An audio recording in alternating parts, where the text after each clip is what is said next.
little warm. Thank you, Senator. Thank you, Governor. My name is Kurt Brown. I am a lobsterman out of Cape Elizabeth, Maine, and a marine biologist at Ready Seafood Company. I think if there's one thing that everybody here today can agree on is that right whales deserve to be protected. They're majestic animals.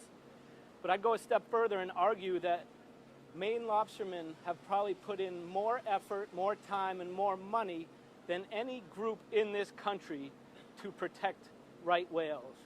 I started lobstering when I was a kid.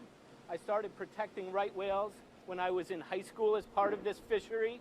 When I was a senior in high school, spring of my senior year, I remember spending my last $100 down the road at Hamilton Marine on whale-safe gear so I could go fishing that summer. Since then, our industry has done everything from replacing our floating rope with sinking rope, putting weak links into our end lines, and then putting new and different weak links into our end lines. We have reduced the number of end lines in the water, and in the process, as Senator King just said, removed over 30,000 miles of rope from the Gulf of Maine. We mark all our gear so that in the unlikely event of an entanglement, we know exactly where that entanglement occurred. And most recently, we closed 967 square miles of the Gulf of Maine to fishing during very, very productive times of year. That's a lot of effort, but the take-home message there is all this effort has worked. If there are two numbers you go home with and remember today, remember 0 and 0.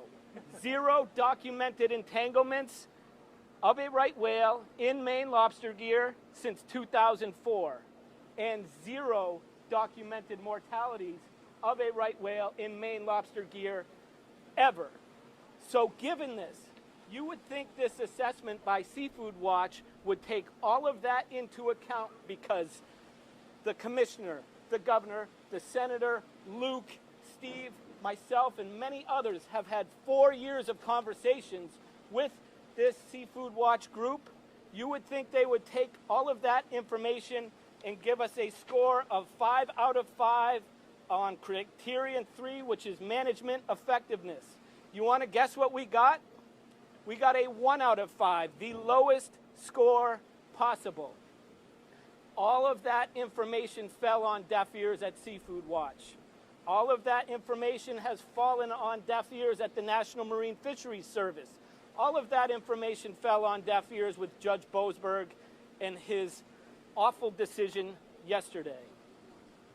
So, make no mistake about it. Our future as an industry is at stake. The future of my wife, who is here today, and our 2 children is at stake. The future of coastal communities from Kittery to Cutler is at stake. The future of Maine's tax base is at stake. And the future of our country's most iconic and sustainable fishery is at stake. When you leave here today and have discussions about this issue, please, please spread the word and remember those 2 numbers, 0 and 0. Thank you very much.